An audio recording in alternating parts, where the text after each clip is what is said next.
Imagine participar da maior banda da história. É ganhar fama mundial, ganhar milhões e ainda assim tomar uma decisão que você passaria décadas tentando corrigir. Foi exatamente isso que aconteceu com Paul McCartney. E o mais curioso é que essa história não envolve um fracasso musical. Envolve algo muito mais valioso: direitos, propriedade, dinheiro e uma disputa que durou anos. Hoje, Paul McCartney é um dos músicos mais ricos do planeta. Sua fortuna foi construída ao longo de décadas de sucesso. Shows, composições, direitos autorais, investimentos. Mas existe um episódio específico que continua sendo uma das histórias mais fascinantes do mundo da música. E tudo começou quando os Beatles estavam no auge. Na juventude, poucos artistas pensam em contratos. Pensam em música, fama, shows. O futuro parece distante. E foi justamente nessa fase que surgiram decisões que mais tarde teriam consequências enormes. Consequências que ninguém conseguia imaginar naquele momento. Com o sucesso dos Beatles, o valor das músicas começou a crescer rapidamente.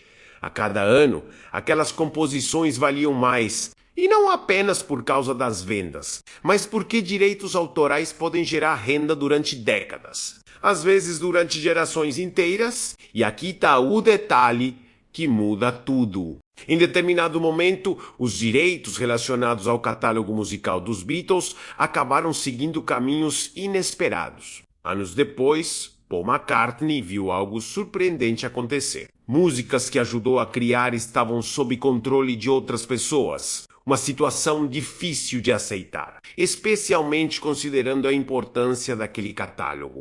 Para muita gente, isso parece impossível. Como alguém pode perder o controle sobre obras que ajudou a criar? Mas o mundo dos negócios é cheio de detalhes contratuais. E detalhes aparentemente pequenos podem gerar consequências gigantescas. Foi exatamente isso que aconteceu. Mas espere, porque a história fica ainda mais surpreendente. Ao longo dos anos, o valor dessas músicas continuou aumentando. Novas gerações descobriam os Beatles. As canções continuavam sendo reproduzidas, o catálogo continuava produzindo riqueza, e cada vez mais pessoas percebiam o tamanho daquele ativo.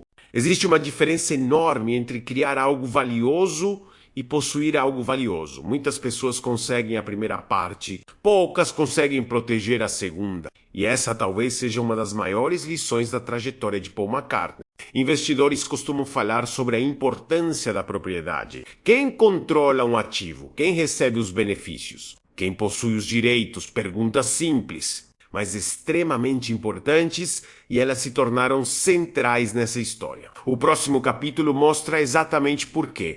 Com o passar dos anos, Paul McCartney continuou lutando para recuperar direitos relacionados às suas obras. Uma batalha longa, complexa, cheia de negociações e acompanhada atentamente por pessoas do mundo inteiro. Porque não se tratava apenas de dinheiro, tratava-se de legado. O curioso é que essa situação serviu de alerta para toda a indústria musical. Artistas começaram a prestar mais atenção aos contratos. Empresários passaram a discutir propriedade intelectual com mais cuidado. E a história de McCartney tornou-se um exemplo frequentemente citado. Hoje, quando alguém fala sobre direitos autorais na música, dificilmente esse tema passa despercebido, porque ficou claro que uma composição pode valer muito mais do que um pagamento imediato. Ela pode gerar renda por décadas, às vezes por toda a vida. E aqui está a parte mais importante da história. Muitas pessoas trabalham duro para criar algo valioso, mas esquecem de proteger aquilo que criaram, um negócio, uma marca, uma patente, uma obra artística. A criação é importante, a proteção também. E Paul McCartney aprendeu isso de maneira muito intensa. Talvez seja por isso que sua história continua despertando tanta curiosidade. Ela não fala apenas sobre música, fala sobre propriedade, controle, visão de longo prazo e sobre o valor escondido em ativos que continuam produzindo resultados ano após ano. Décadas depois, os Beatles continuam gerando impacto cultural e financeiro. As músicas continuam sendo ouvidas, os fãs continuam surgindo, o legado continua crescendo.